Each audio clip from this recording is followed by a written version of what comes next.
बिहार के प्रतियोगी परीक्षाओं में धांधली सेटिंग बड़े पैमाने पे होती है। ऑफलाइन में तो होती ही थी, ऑनलाइन में भी अब धांधली सेटिंग बहुत बड़े पैमाने पे हो रही है। बिहार की प्रतिभा के साथ लगातार खिलवाड़ हो रहा है और सरकार कार्रवाई के नाम पे सिर्फ और सिर्फ लीपापोती करती है। सीटेट की परीक्षा हुई, उसमें भी बिहार में बड़े पैमाने पे धांधली सेटिंग की गई। सीटेट की परीक्षा में, इससे पहले एसटीईटी की परीक्षा में, ऑनलाइन परीक्षा में धांधली सेटिंग हुई।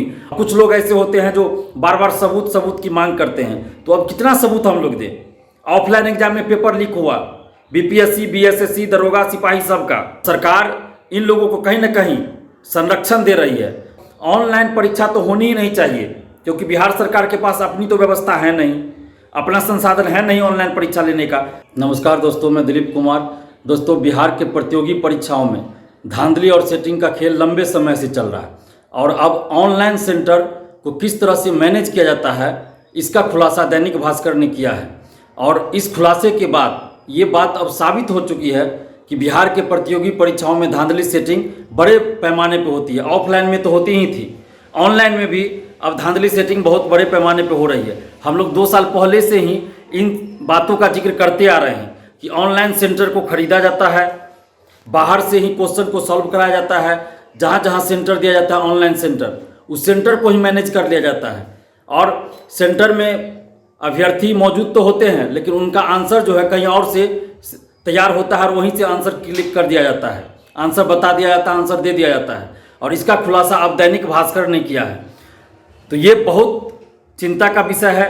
आखिर कब तक बिहार में प्रतिभा का हनन होते रहेगा, कब तक बिहार के लाखों करोड़ों युवाओं के भविष्य से इस तरह से खिलवाड़ होता रहेगा।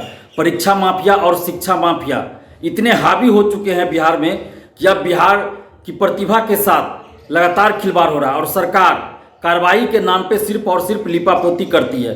जितने भी ऑनलाइन सेंटर चलते हैं, अधिकतर, मैं ये नहीं कह रहा हूँ कि सभी के सभी धांधली सेटिंग में संलिप्त रहते हैं, लेकिन अधिकतर 90% सेंटर जो ऑनलाइन सेंटर है वो धांधली सेटिंग में संलिप्त रहते हैं।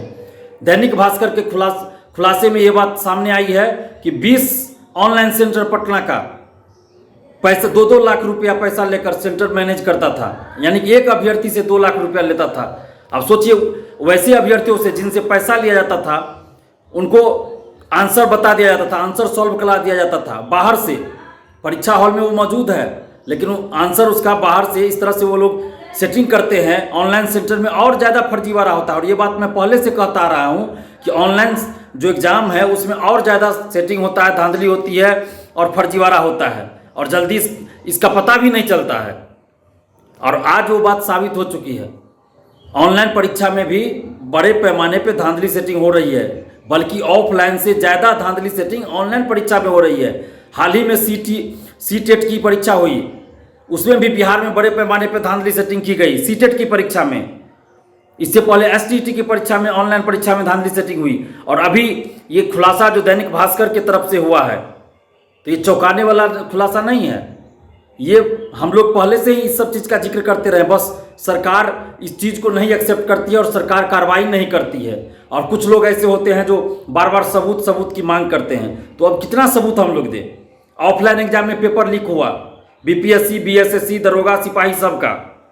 अब ऑनलाइन परीक्षा में इस तरह से परीक्षा माफिया और शिक्षा माफिया खेल रहे हैं, तो कहीं ना कहीं इन लोगों को इन परीक्षा माफिया और शिक्षा माफियाओं को बड़े बड़े नेताओं का संरक्षण प्राप्त है। और यही वजह है कि ये लोग इतने बड़े पैमाने पर धांधली सेटिंग करते हैं। बिहार के युवाओं के लिए चिंता का विषय है। बिहार के लाखों करोड़ों युवाओं के भविष्य से खिलवाड़ किया जा रहा है। अब सोचिए कि जो लोग पैसा देके धांधली सेटिंग करके प्रतियोगी परीक्षा पास करके नौकरी लेंगे, क्या वो ईमानदारी से अपने कर्तव्यों का निर्वहन करेंगे, अपनी जिम्मेवारियों का निर्वहन करेंगे? कभी नहीं। इसलिए ये धांधली सेटिंग रुकनी चाहिए और सरकार इन लोगों को कहीं ना कहीं संरक्षण दे रही है। अगर सरकार संरक्षण नहीं दे रही होती तो ऐसे शिक्षा माफियाओं और परीक्षा माफियाओं पे सख्त कानूनी कार्रवाई अगर सरकार करती तो आज ये नौबत नहीं आती कि इस तरह से धांधली सेटिंग चरमोत्कर्ष पे पहुंच जाता। और आज भी आप देखिए, चाहे वो पेपर लीक हो या धांधली सेटिंग का मामला हो या कुछ भी हो, सरकार शिक्षा माफियाओं और परीक्षा माफियाओं पे सख्त कानूनी कार्रवाई नहीं करती है। और इसी का ये दुष्परिणाम है कि दिनों दिन बिहार में प्रतियोगी परीक्षाओं में धांधली सेटिंग बढ़ती जा रही है। हम सरकार से ये मांग कर रहे हैं कि अब जितने भी परीक्षा सेंटर है, चाहे वो ऑनलाइन हो या ऑफलाइन हो, सबकी इंक्वायरी करवाइए और कम से कम जिन से परीक्षा सेंटरों का नाम आ रहा है धांधली सेटिंग में, उनका तो आप कीजिए। और ऑनलाइन परीक्षा तो होनी ही नहीं चाहिए, क्योंकि बिहार सरकार के पास अपनी तो व्यवस्था है नहीं, अपना संसाधन है नहीं ऑनलाइन परीक्षा लेने का। और आप प्राइवेट सेंटर में जब ऑनलाइन परीक्षा ले रहे हैं तो उसमें धांधली सेटिंग होने का चांस वैसे ही बढ़ जाता है। तो इसलिए ऑनलाइन परीक्षा तो होनी ही नहीं चाहिए। और जितने भी परीक्षा माफिया हैं, शिक्षा माफिया हैं, उन सब को अरेस्ट करके कठोर कानूनी कार्रवाई करिए और जेल के अंदर भेजिए।